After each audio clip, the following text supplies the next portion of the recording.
नमस्ते दोस्तों। Child line 1098 बच्चों की देखभाल और सुरक्षा के लिए 24 घंटे चलने वाली आपातकालीन निशुल्क आउटरीच फ़ोन सेवा है। हम न केवल बच्चों की आपातकालीन ज़रूरतों का जवाब देते हैं, बल्कि उनकी दीर्घकालिक देखभाल और पुनर्वास के लिए उन्हें प्रासंगिक सेवाओं से जोड़ते हैं।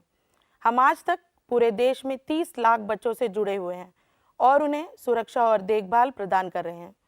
चाइल्ड लाइन इंडिया फाउंडेशन केंद्रीय महिला एवं बाल विकास मंत्रालय की नोडल एजेंसी है, जिसे पूरे देश में चाइल्ड लाइन 1098 सेवा की स्थापना, प्रबंधन और निगरानी के लिए मूल संगठन के रूप में नियुक्त किया गया है।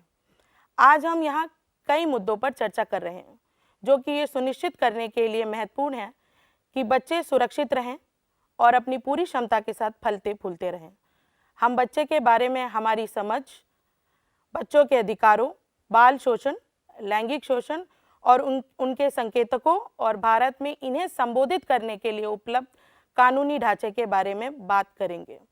हम विशेष रूप से लैंगिक अपराधों से बच्चों के संरक्षण अधिनियम 2012 पॉक्सो और उस भूमिका पर भी ध्यान देंगे जो शिक्षक बच्चे को सुरक्षित कर रखने में निभा सकते हैं। बाल लैंगिक शोषण बच्चों के खिलाफ हिंसा के सबसे बुरे रूपों में से एक है और इसकी बहुत अधिक घटनाएं हो रही हैं। बाल लैंगिक शोषण एक ऐसी समस्या है जिसे अब हम नज़रअंदाज नहीं कर सकते। आपातकालीन सहायता के रूप में चाइल्ड लाइन को पिछले 3 वर्षों में बाल लैंगिक शोषण के 20,000 से ज़्यादा मामले प्राप्त हुए हैं। चूँकि बच्चा अपना अधिक समय स्कूल में बिताता है, इसलिए स्कूल में हिंसा का सामना करने वाले बच्चों, विशेष रूप से लैंगिक शोषण के किसी भी रूप का पता लगाने, प्रतिक्रिया और समर्थन करने के लिए एक महत्वपूर्ण स्थान बन जाता है। इसलिए स्कूलों को बच्चों के लिए एक सुरक्षित वातावरण सुनिश्चित करना चाहिए और ऐसी किसी भी स्थिति होने पर सक्षम अधिकारी की पहचान करने और सूचित करने के में सामर्थ्य होना चाहिए। ये अत्यंत महत्वपूर्ण है कि बच्चों और शिक्षकों को इसके बारे में शिक्षित किया जाए। वे लैंगिक शोषण को पहचानने में सक्षम हो ताकि कोई भी बच्चा या उनके दोस्त इसका शिकार ना हो। पॉक्सो एक्ट के तहत स्कूल की भूमिका और जिम्मेदारी के बारे में 2015 में सीबीएसई द्वारा एक सर्कुलर जारी करने के बाद हमारे लिए ये महत्वपूर्ण हो जाता है कि हम पॉक्सो एक्ट की विशेषताओं को न केवल समझें, बल्कि बाल लैंगिक शोषण को रोकने में शिक्षक अपनी भूमिका और जिम्मेदारी समझें।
नमस्कार दोस्तों।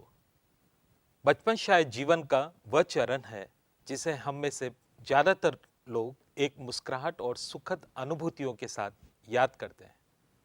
यदि आपसे आंख बंद करने और 10 से या 12 या उससे कम उम्र के समय को याद करने को यदि कहा जाए तो आप क्या याद करेंगे? हम में से अधिकांश दोस्तों को याद करते हैं, परिवार के साथ यात्रा को याद करते हैं, एक पसंदीदा भोजन या खिलौने या जगहों को याद करते हैं। लेकिन हम में से कुछ के लिए बचपन डर, दर्द और यहाँ तक कि शर्म की भावनाओं को भी वापस लाता है। ये एक तथ्य है कि बहुत से बच्चों के लिए एक खुश, सुरक्षित बड़ा होना एक सपना है, लेकिन ये नहीं है कि यह कैसी सही होने चाहिए। मैं आप लोगों से प्रश्न पूछना चाहता हूं, क्या आपको कभी लगता है कि बच्चों के भी अधिकार हैं? एक परिवार में क्या सभी बच्चों के साथ एक जैसा व्यवहार किया जाता है? क्या सभी बच्चों की आवाज को सुना जाता है? क्या आपने कभी बच्चों से किसी भी चीज पर उनकी राय ली है? यदि नहीं, तो यह सत्र आपको उन्हें बेहतर ढंग से समझने में मदद करेगा। इस खंड में हमारा उद्देश्य यह समझना है कि बच्चा कौन है, अधिकार क्या है, क्या बच्चों के अधिकार है। आपकी समझ में बच्चा कौन है? जब यह सवाल पूछा जाता है तो हमें अक्सर प्रतिक्रियाएं मिलती है। बच्चा है जो कोई निर्णय लेने के लिए परिपक्व नहीं है, जिसने 18 वर्ष की आयु पूरी नहीं की है, जो सही और गलत के बीच अंतर नहीं समझ सकते हैं। आजकल 12 वर्ष या 10 से कम उम्र के बच्चे तेजी से परिपक्व हो जाते हैं। अब इस बारे में अंतर्राष्ट्रीय और राष्ट्रीय स्तर पर कानूनी परिभाषाओं पर नजर डालते हैं। यूएनसीआरसी यानी United nation convention of the rights of child के अनुसार बच्चे की सार्वभौमिक परिभाषा है कोई भी व्यक्ति जिसने 18 वर्ष की आयु पूरी नहीं की है, जिसका अर्थ है कि यदि कोई व्यक्ति 17 वर्ष 364 दिन का है तो भी बच्चा माना जाएगा और एक वयस्क नहीं। इसी परिभाषा को किशोर न्याय, बच्चों की देखरेख और संरक्षण अधिनियम 2015 द्वारा अपनाया गया है। इसलिए 18 वर्ष से कम उम्र का कोई भी व्यक्ति एक बच्चा है। कुछ जरूरतों और इच्छाओं के बारे में सोचें जो आप चाहते हैं आपके पास हो। मुझे हर सुबह एक कप कॉफी की जरूरत होती है। मुझे अपना खुद का घर चाहिए। मैं चाहता हूं कि हर कोई मास्क पहने आदि। क्या हमारी सारी जरूरतें और इच्छाएं अधिकार हैं? आवश्यकताएं बुनियादी हो सकती है, अस्तित्व के लिए आवश्यक हो सकती, या ये आकांक्षात्मक हो सकती जो उन्हें एक इच्छा बनाती। सभी इच्छाएं किसी न किसी जरूरतें से जुड़ी होती है, लेकिन यह बुनियादी जरूरत नहीं हो सकती। बच्चों को बढ़ने के लिए भोजन की आवश्यकता होती है, लेकिन उन्हें हर रोज नए व्यंजन पकाए और खिलाए जाने की आवश्यकता नहीं है। यह एक इच्छा है। आवश्यकता और पूर्ति दोनों किसी के लिए कर्तव्य या दायित्व नहीं है, विशेष रूप से राज्य सरकार के लिए नहीं। कोई इस प्रकार एक आवश्यकता और इच्छा या अधिकार के बीच के अंतर को समझना बहुत महत्वपूर्ण है। अधिकार वे जरूरतें हैं जो कानून द्वारा सुनिश्चित की जाती है। तो अगर मैं पूछूं, क्या बच्चों को अधिकार है? खाने के लिए? हाँ। खेलने के लिए? हाँ। एक नाम का? बिल्कुल हाँ। फैशनेबल कपड़े पहनने के लिए? नहीं, ये एक इच्छा है। लेकिन कपड़े होना एक अधिकार है। शिक्षा का? हाँ। हिंसा से संरक्षण का? हाँ। मोबाइल फोन रखना? नहीं। उनके बारे में किए गए फैसलों में उनका क्या कहना है? हाँ। एक पालतू जानवर रखना? नहीं। अधिकारों का महसूस किया जाता है, उनका सम्मान किया जाता है, उन्हें संरक्षित किया जाता है, उन्हें सुगम और सुनिश्चित किया जाता है। अधिकारों के लिए सरकारें कर्तव्य दृढ़बद्ध है, उन्हें पूरा करना उनका दायित्व है।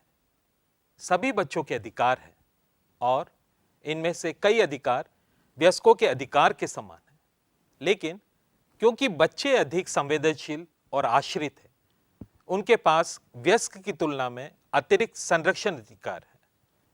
यह समझना भी महत्वपूर्ण है कि इन सभी अधिकारों को अंतर्राष्ट्रीय समझौता में मान्यता प्राप्त है, जैसे the United Nations convention on the rights of the child, जिसे हम यूएनसीआरसी कहते हैं। हमारे संविधान द्वारा भारत में अधिकारों को सुनिश्चित किया गया है। भारत ने नवंबर 1992 में यूएनसीआरसी की पुष्टि की है। कन्वेंशन को स्वीकृत करते हुए देश ने वादा किया है कि वह कन्वेंशन के प्रावधानों को अपने कानूनों, नीतियों और योजनाओं के माध्यम से उपलब्ध कराएगा। यूएनसीआरसी एक कानूनी रूप से बाध्यकारी अंतर्राष्ट्रीय समझौता है जो हर बच्चे के नागरिक, राजनीतिक, आर्थिक, सामाजिक और सांस्कृतिक अधिकारों की स्थापना करता है। उनकी जाति, धर्म या क्षमताओं की परवाह किए बिना यूएनसीआरसी के कुल 54 अनुच्छेद हैं, जिसमें 101 से 41 अनुच्छेद बच्चे के अधिकार को परिभाषित करते हैं और 41 से 54 इन अधिकारों को सुनिश्चित करने के लिए राज्य की जिम्मेदारी को परिभाषित करते हैं। यूएनसीआरसी में परिभाषित अधिकारों की आसानी से समझने के लिए इन्हें 4 श्रेणियों में बांटा गया है। उत्तरजीविता के अधिकार में जीवन का अधिकार और अस्तित्व के लिए सबसे बुनियादी जरूरतें जैसे पोषण, आश्रय, चिकित्सा सेवाओं तक पहुंच आदि शामिल है। विकास के अधिकारों में शिक्षा का अधिकार, खेल, सूचना तक पहुंच, विचारों की स्वतंत्रता और धर्म स्वतंत्रता शामिल है।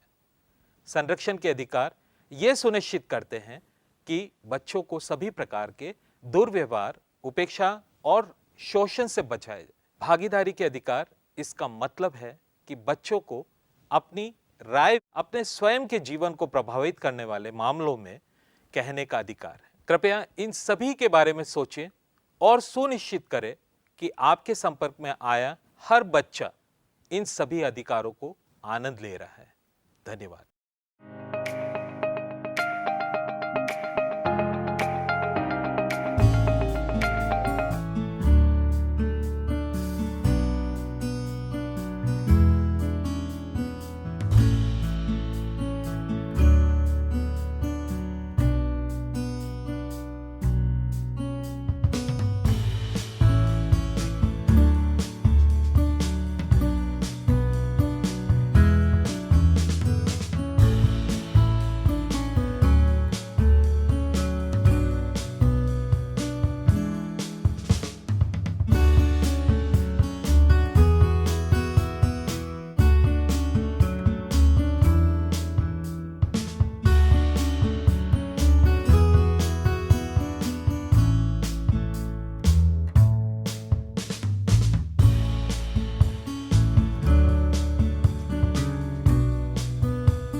नमस्ते दोस्तों। हम में से कई लोगों ने शायद यह सुना होगा कि मनुष्यों के पास अधिकार हैं जो कि उस स्थान के कानूनों द्वारा हमें मिलते हैं जिस स्थान पर हम रहते हैं। उदाहरण के लिए भारत में हमारे अधिकारों की गारंटी हमारे संविधान द्वारा ही दी जाती है। हम में से कुछ लोग शायद यह भी जानते होंगे कि हर वयस्क की तरह बच्चों के भी अधिकार हैं। बच्चों के अधिक संवेदनशील होने के कारण यह सुनिश्चित करने की जिम्मेदारी हर वयस्क की होती है कि हर बच्चे को उसके अधिकार मिलें। कई अंतर्राष्ट्रीय सम्मेलन जैसे कि बाल अधिकारों पर संयुक्त राष्ट्र सम्मेलन और भारत में राष्ट्रीय कानून, कार्यक्रम और नीतियां हर बच्चे के लिए इन अधिकारों को सुनिश्चित करते हैं। अब सवाल उठता है कि जब ये अधिकार प्रदान नहीं किए जाते हैं तो क्या होता है। जब किसी अधिकार को छीन लिया जाता है तो या उसका उल्लंघन किया जाता है तो उसे दुरुपयोग कहा जाता है। दुर्व्यवहार को अधिकारों के उल्लंघन के रूप में समझा जाता है और जब पीड़ित कोई बच्चा होता है तो उसे बाल दुर्व्यवहार के रूप में मान्यता दी जाती है। हमारे संवाद में आज आइए हम विभिन्न प्रकार के दुरुपयोगों को समझने की कोशिश करें। 14 वर्ष से कम उम्र का प्रत्येक बच्चा मुफ्त और अनिवार्य शिक्षा का अधिकार है, जिसे निःशुल्क और अनिवार्य शिक्षा का अधिकार आरटी अधिनियम 2009 द्वारा सुनिश्चित किया गया है। लेकिन यदि कोई बच्चा इन अधिकारों का लाभ नहीं उठा पाता या तो यह सुनिश्चित करने के लिए कोई व्यवस्था नहीं है कि उन्होंने स्कूल क्यों छोड़ दिया। अगर उन्हें स्कूल और अध्ययन के बजाय काम या विवाह के लिए मजबूर किया जाता है तो उनके अधिकारों का उल्लंघन हो रहा है और यह दुरुपयोग का एक रूप है। स्कूल एक ऐसी जगह है जहां बच्चा कई घंटे और कई साल बिताता है। शिक्षकों के रूप में हम वे हैं जो अपने परिवारों के बाद बच्चों के साथ सबसे अधिक समय बिताते हैं और हमारी भूमिका को देखते हुए हमें उन दुरुपयोगों के प्रकारों को जानना और समझना बहुत महत्वपूर्ण है जिनका बच्चों को सामना करना पड़ता है, ताकि हम शीघ्र ही दुरुपयोग को पहचान सकें और आगे के जोखिम से उन्हें बचा सकें। यहाँ यह समझना भी महत्वपूर्ण है कि किसी एक प्रकार के दुरुपयोग के परिणाम स्वरूप अन्य प्रकार के दुरुपयोग भी हो सकते हैं, चाहे इरादा हो या ना हो। उदाहरण के लिए अनुशासन के लिए एक थप्पड़ भावनात्मक शोषण का कारण बन सकता है जिसके निशान शायद दिखाई न दें। बच्चों के साथ दुर्व्यवहार के विभिन्न रूप सामने आ सकते हैं जिसमें शारीरिक शोषण, लैंगिक शोषण, भावनात्मक दुरुपयोग और उपेक्षा हैं। उदाहरण के लिए शारीरिक शोषण में बच्चे पे कार्रवाई शामिल है, चाहे वह हाथ से हो या किसी अन्य वस्तु का उपयोग हो रहा हो जो दर्द या चोट पहुंचाता है। इन क्रियाओं में मुक्का मारना, धक्का लगाना, जलाना, जोर से हिलाना, थप्पड़ मारना, कानों को मरोड़ना शामिल हो सकता है। बच्चे के शरीर पे घाव, चोट, जलने, फ्रैक्चर, गले की मांसपेशियों जैसे शारीरिक शोषण के लक्षण देखे जा सकते हैं। ये सभी कुछ संकेत हो सकते हैं जिनसे दुर्व्यवहार की पहचान की जा सकती है। दूसरी ओर भावनात्मक दुर्व्यवहार वयस्क या सहकर्मी व्यवहार को संदर्भित करता है जिसका बच्चे के आत्ममूल्य और भावनात्मक विकास पर नकारात्मक प्रभाव पड़ता है। बच्चे की आलोचना करना या बुद्धि या किसी अन्य गतिविधि के मामले में किसी अन्य बच्चे के साथ तुलना करना, बच्चे को धमकी देना या बच्चे के लिंग पर या बच्चे की जाति पर, बच्चे के रीति रिवाजों या समुदाय पर टिप्पणी करना भावनात्मक शोषण का कारण बन सकता है। भावनात्मक शोषण के कोई स्पष्ट शारीरिक संकेत नहीं है, इसलिए कभी कभी यह पहचानना मुश्किल होता है, लेकिन यह बच्चे को बहुत प्रभावित करता है जिसके परिणाम स्वरूप बच्चे के व्यवहार में अचानक परिवर्तन होता है जो भावनात्मक शोषण का एक संकेतक है। यह अवसाद, नींद में गड़बड़ी, बिस्तर गीला करना, अनुचित आक्रामकता इत्यादि का परिणाम हो सकता है। उपेक्षा का तात्पर्य बच्चे की बुनियादी जरूरतों को पूरा करने में विफलता है उपेक्षा शारीरिक हो सकती है, जैसे अपने बच्चे को एक समय पर माता पिता की निगरानी के बिना छोड़ देना, भोजन प्रदान नहीं करना, उचित चिकित्सा सहायता प्रदान नहीं करना। अब हम बात करते हैं शैक्षिक उपेक्षा की, जैसे कि बच्चे को शिक्षित न करना या इस बात की अनदेखी करना कि बच्चे को विशेष शिक्षा की आवश्यकता है।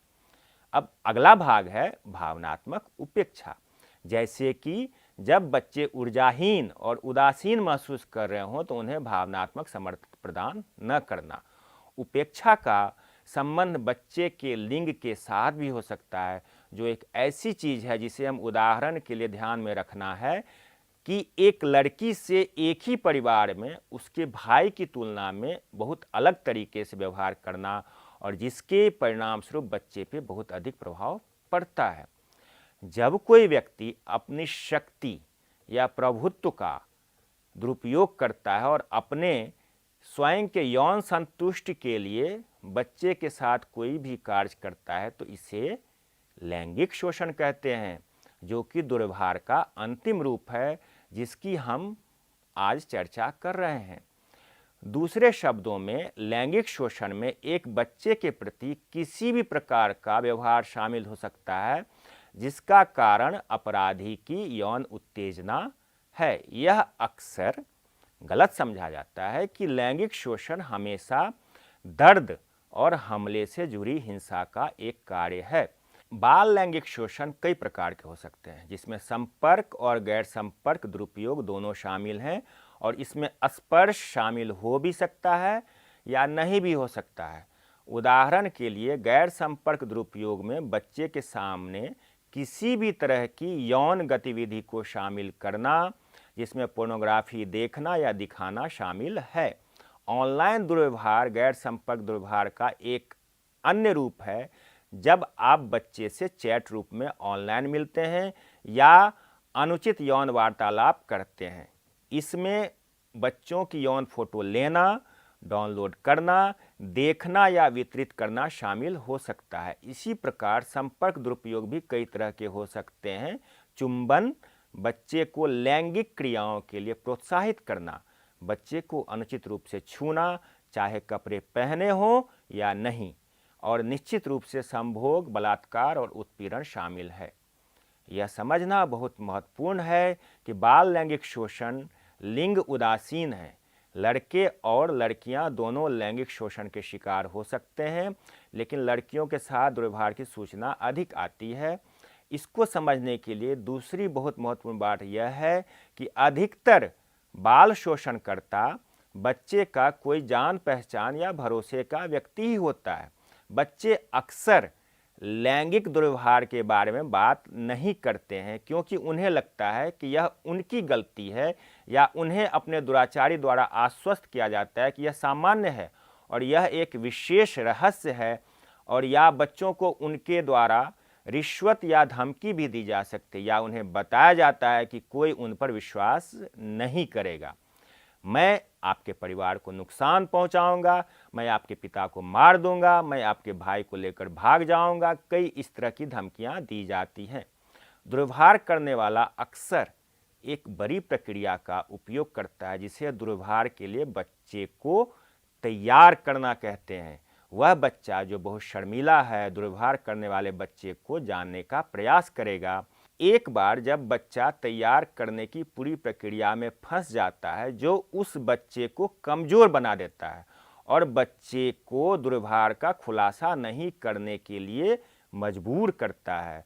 बाल यौन शोषण का पता लगाना आसान नहीं है, लेकिन कुछ चेतावनी संकेत हैं जो हमें रुककर सोचना चाहिए और प्रश्नगत बच्चों को फिर से देखना चाहिए। जब हम संकेतकों को देखते हैं तो हमें बच्चों से बात करना शुरू कर देना चाहिए और उनके जीवन में चल रही कठिनाइयों पर उनकी मदद करनी चाहिए। कक्षा में एक बच्चे की खराब उपस्थिति जो कभी नियमित हुआ करती थी, उसके व्यवहार में अचानक परिवर्तन आना, उसका आक्रामक होना, एकांत में रहने लगना, विपरीत लिंग के साथ रहना पसंद करना, बच्चे को सोने में कठिनाई होना, बुरे सपने आना, बिस्तर गीला करना, किसी व्यक्ति को अचानक से नापसंद करना, खिलौने और उपहार की अचानक आपूर्ति, बच्चे द्वारा उसकी खुद की ओर अधिक ध्यान देना या किसी भी चीज़ पर बिल्कुल ध्यान न देना, निजी अंगों में चोटों के साथ किसी भी तरह के अचानक बदलाव जैसे शारीरिक लक्षण, जी मिचलाना, चलने में कठिनाई कुछ संकेतक हो सकते हैं। यदि बच्चे में उपरोक्त संकेतक देखे जाते हैं तो शिक्षक परिवार के लिए बच्चे से बात करना और यह पता लगाना अनिवार्य हो जाता है कि उनके जीवन में क्या चल रहा है। बहुत बार हम कुछ मान्यताओं के कारण बाल दुर्व्यवहार को रोकने में या प्रतिक्रिया देने में विफल होते हैं। उदाहरण के लिए यह विश्वास कि बाल लैंगिक शोषण केवल लड़कियों के साथ होता है। मित्रों, लिंग का बाल लैंगिक शोषण से कम संबंध है। महिला और बाल विकास मंत्रालय द्वारा 2007 में भारत में बाल दुर्व्यवहार पर किए गए अध्ययन में पाया गया कि 52.94% से अधिक जिन बच्चों ने लैंगिक शोषण के एक या अधिक रूपों का सामना किया या उसकी सूचना दी, वो लड़के थे। एक और आम धारणा है कि आमतौर पर लैंगिक शोषण को रोका नहीं जा सकता। बेशक यह रोका जा सकता है। कानून के उचित क्रियान्वयन और प्रत्येक हितधारकों की सक्रिय भागीदारी के साथ इसे अधिक जागरूकता के साथ रोका जा सकता है। दोस्तों, एक बच्चे की सुरक्षा के लिए हम सभी जिम्मेवार हैं। हम भी कहीं विश्वास करते हैं और हम में से कुछ लोग ये समझते हैं कि यह रात में एक अजनबी द्वारा अंधेरी अकेली जगहों पर होता है, लेकिन CSA कहीं भी हो सकता है। यह 1098 में दर्ज मामलों में बहुत स्पष्ट है। यह माना जाता है कि CSA आमतौर पर उन बच्चों के साथ होता है जो व्यवहार में उत्तेजक होते हैं, जो परिपक्व होते हैं, और यह भी माना जाता है यह शायद ही कभी शिक्षित परिवारों में होता है। लेकिन ऐसा कोई सबूत नहीं है जो सामाजिक आर्थिक स्थिति, नस्ल या शैक्षिक स्तर को लैंगिक शोषण से जोड़ता है। देश भर में हर समुदाय के भीतर हर पड़ोस और स्कूल में बच्चों का लैंगिक शोषण होता है। इसलिए यह केवल एक मिथक है कि यह कुछ लोगों के साथ हो सकता है और कुछ लोगों के साथ नहीं। वास्तव में दोस्तों, यह किसी भी बच्चे के साथ कहीं भी हो सकता है।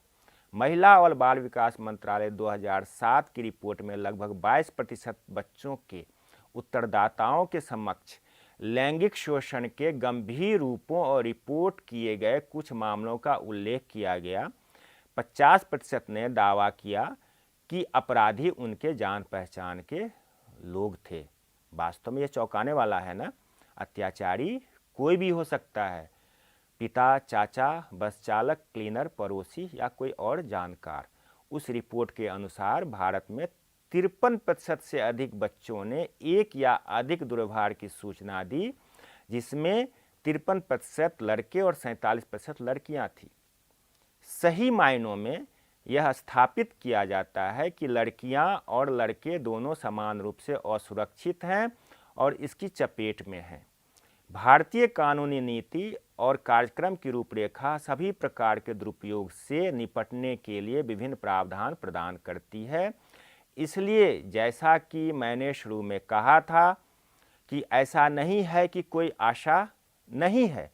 हमारा संविधान मौलिक अधिकार सुनिश्चित करता है और बच्चों को तस्करी से, जबरन श्रम से, परित्याग से बचाता है। इस आधार पर नीतियाँ जैसे बच्चों के लिए राष्ट्रीय नीति, बाल विवाह, बाल श्रम और अधिनियम जैसे किशोर न्याय, बालकों की देखरेख और संरक्षण अधिनियम 2015 और बच्चों की सुरक्षा से बचाव के लिए कार्रवाई और विशेष कानून की योजना, यौन अपराधों से बच्चों के संरक्षण अधिनियम 2012 दुरुपयोग से सुरक्षा के लिए एक बहुत मजबूत ढांचा प्रदान करता है। मेरे दोस्तों, बाल दुर्व्यवहार विशेष रूप से लैंगिक शोषण बच्चे के जीवन की एक ऐसी बुरी यादों को छोड़ देता है जिनसे बाहर निकलने में बहुत लंबा समय लगता है। वास्तव में कुछ प्रभाव हमेशा के लिए रहता है।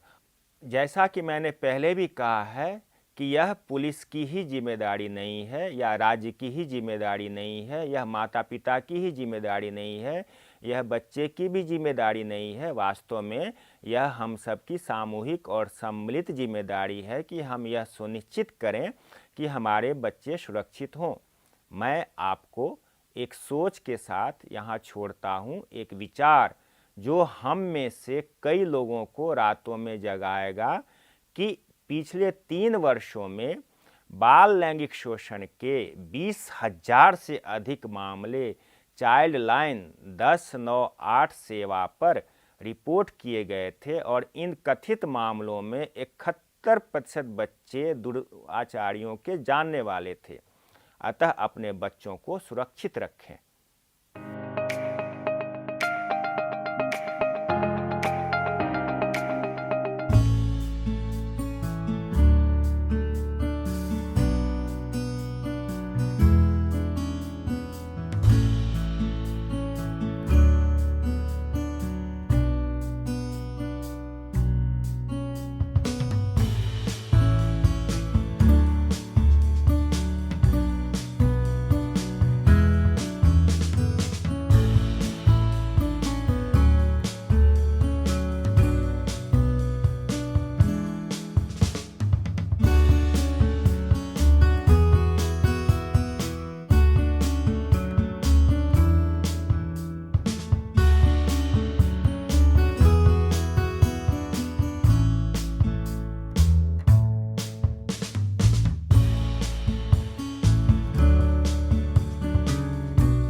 भारत में विभिन्न कानूनी नीतियों और कार्यक्रम के माध्यम से बच्चों की सुरक्षा के लिए एक मजबूत कानूनी ढांचा है।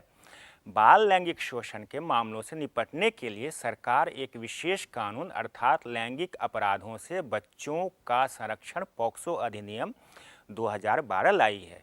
यह अधिनियम 14 नवंबर 2012 से लागू हुआ और उसके बाद के नियम अधिनियम के आसान क्रियान्वयन के लिए गठित किए गए थे। इस खंड में हम पॉक्सो अधिनियम के बारे में समझने की कोशिश करेंगे। हम बाल लैंगिक उत्पीड़न को रोकने, बाल लैंगिक उत्पीड़न के पीड़ितों को सहायता देने के लिए स्कूल की भूमिका पर भी चर्चा करेंगे। पॉक्सो अपने आप में एक बहुत ही व्यापक और अनूठा कानून है, लेकिन यह अनूठा और अलग क्यों है? यह अधिनियम किसी भी लड़का लड़की जिसकी उम्र 18 वर्ष से कम हो बच्चे के रूप में परिभाषित करता है। इस रूप में यह अधिनियम लिंग तटस्थ है। अधिनियम स्पष्ट रूप से अपराधों की विभिन्न श्रेणियों के लिए अलग अलग सजा देता है और बच्चों के अनुकूल बाल मित्रवत न्यायिक प्रक्रिया का प्रावधान करता है। इसलिए यह अधिनियम हर बच्चे को अपराध के बारे में बोलने के लिए प्रोत्साहित करता है। इसके अलावा अंतर्राष्ट्रीय बाल संरक्षक मानकों को ध्यान में रखते हुए यह अधिनियम अनिवार्य रिपोर्टिंग के लिए प्रावधान करता है। मतलब यह उस व्यक्ति का कानूनी कर्तव्य बन जाता है जिसका बच्चे के साथ हुए दुर्व्यवहार का ज्ञान हो। इस अधिनियम के तहत जांच प्रक्रियाओं के दौरान बाल संरक्षक के रूप में पुलिस की बहुत महत्वपूर्ण भूमिका होती है। लैंगिक शोषण रिपोर्ट प्राप्त करने के बाद पुलिस कर्मियों का कर्तव्य है कि वे बच्चे की देखभाल और सुरक्षा की व्यवस्था करें। पुलिस को 24 घंटे के भीतर बाल अपराध के लिए जिले की बाल कल्याण समिति को रिपोर्ट करना अनिवार्य है। इन सभी के अलावा यह अधिनियम निर्दिष्ट विशेष अदालतों के माध्यम से रिकॉर्डिंग, हस्तक्षेप, स्पीडी परीक्षणों की बाल मित्रवत भूमिकाओं को भी पूरा करता है। आमतौर पे जब हम पूछते हैं कि पॉक्सो के तहत कौन से अपराधों का उल्लेख होता है, पहली प्रतिक्रिया हमें यह मिलती है यह उस व्यक्ति के लिए जिसने बच्चे के साथ बलात्कार किया है। लेकिन नहीं, इस अधिनियम में स्पष्ट रूप से यौन दुर्व्यवहार के विभिन्न रूपों को परिभाषित किया गया है, जिसमें प्रवेशक, गैर प्रवेशक हमले, साथ ही यौन उत्पीड़न और पोर्नोग्राफी शामिल है। इस अधिनियम ने यौन उत्पीड़न को गुरुतर और गैर गुरुतर के रूप में परिभाषित किया है, जिसका अर्थ है उस व्यक्ति द्वारा किया गया कृत्य जो बच्चे के साथ विश्वास या अधिकार की स्थिति में हो, जैसे परिवार का सदस्य, पुलिस अधिकारी, शिक्षक, डॉक्टर या उस बच्चे के साथ किया गया कृत्य जो मानसिक रूप से बीमार है। अतः यह अधिनियम सभी प्रकार के लोगों द्वारा यौन दुर्व्यवहार के सभी रूपों को परिभाषित करता है और कठोर दंड निर्धारित करता है जो कारावास की सजा से लेकर मृत्युदंड या जुर्माना तक है। हाल ही में अधिनियम को और अधिक मजबूत बनाने के लिए इसमें संशोधन किया गया। सजा 7 साल से बढ़कर 10 साल हो गई है। अधिनियम में यह भी प्रावधान है कि अगर 16 वर्ष से कम उम्र के बच्चे के साथ दुष्कर्म होता है तो उसे मृत्युदंड दिया जाएगा। संशोधन विभिन्न आधारों को भी जोड़ता है, जैसे कि यदि अपराध प्राकृतिक आपदाओं जैसे विद्रोह आदि या किसी महामारी की स्थिति आदि के दौरान किया जाता है तो 20 साल की सज़ा या मृत्युदंड दिया जा सकता है। आगे अधिनियम में जो उल्लेख किया गया है और जो स्कूल शिक्षकों के रूप में याद रखना हमारे लिए बहुत ज़रूरी है कि कोई भी बच्चा अगर यौन शोषण का मामला दर्ज करता है तो यौन शोषण के लिए रिपोर्टिंग प्राधिकारी को रिपोर्ट करना हमारे लिए अनिवार्य है, जो इन मामलों में पुलिस है। तो पॉक्सो अधिनियम के तहत विभिन्न अपराधों और अपराधों का उल्लेख समझने के उपरांत यह समझना हमारे लिए महत्वपूर्ण है कि सीएसए पीड़ितों को मदद करने में स्कूल और शिक्षकों की भूमिका क्या है। बच्चा अपना अधिकांश समय स्कूल में बिताता है। शिक्षक के लिए संकेतों और लक्षणों को सीखना, उनकी पहचान करना बहुत महत्वपूर्ण है और यदि वह देखता है कि बच्चा अपने साथ हुई घटनाओं को साझा नहीं कर रहा है और रिपोर्ट करना चाहता है तो बच्चे के विश्वास को जीतें। ऐसे कई दिशा निर्देश हैं जो बाल लैंगिक शोषण के मामलों में स्कूलों को बार बार जारी किए गए हैं। इसमें पॉक्सो प्रमुख है। एक परिपत्र जो केंद्रीय माध्यमिक शिक्षा बोर्ड द्वारा 2015 में जारी किया गया, जिस परिपत्र में बताया गया है कि कैसे एक बच्चा हकदार है एक ऐसे वातावरण का जो उसके अनुकूल हो, सुरक्षित हो, संरक्षित हो। यह कहते हुए हमारे लिए यह समझना महत्वपूर्ण है कि हम बाल लैंगिक शोषण को कैसे रोक सकते हैं और यह भी कि हम बाल पीड़ितों के प्रति क्या प्रतिक्रिया करते हैं। बच्चे अपने साथ हुए दुर्व्यवहार के बारे में बता सकें, इसके लिए सुरक्षित माहौल बनाना महत्वपूर्ण है। कुछ उदाहरण हैं, हम स्कूल में शिकायत या सुझाव बॉक्स रख सकते हैं ताकि अगर उन्हें घटना के बारे में बताने में संकोच हो तो वह शिकायत लिखकर उसमें डाल सकें। हम बच्चों और विशेष रूप से छात्र छात्राओं को रिपोर्ट करने के लिए प्रोत्साहित करने हेतु लिंग और बाल लैंगिक शोषण के मुद्दों पर स्कूल में खुली चर्चा कर सकते हैं। महिला एवं बाल विकास मंत्रालय द्वारा बाल लैंगिक शोषण अध्ययन 2007 पर विचार करते हुए किसी न किसी स्तर पर अपने साथ हुए दुर्व्यवहार की सूचना दी है। हम शिक्षकों साथ ही गैर शिक्षण कर्मचारियों के साथ निरंतर जागरूकता कार्यक्रम भी कर सकते हैं। यह भी महत्वपूर्ण है कि स्कूल में बाल संरक्षण नीति होनी चाहिए और बाल संरक्षण नीति को प्रभावी ढंग से लागू किया जाना चाहिए। जैसे हम स्वास्थ्य स्वच्छता पर संवेदीकरण सत्र करते हैं, वैसे छात्रों के लिए कराटे आत्मरक्षा का प्रशिक्षण होना आवश्यक है ताकि वे दुर्व्यवहार के मामलों के दौरान खुद का बचाव कर सकें। नुक्कड़ नाटक, पोस्टर प्रतियोगिता, लैंगिक समानता को बढ़ावा देने के लिए बहस, बाल लैंगिक शोषण के मुद्दों पर जागरूकता जैसे कार्यक्रम नियमित रूप से आयोजित किए जाने चाहिए।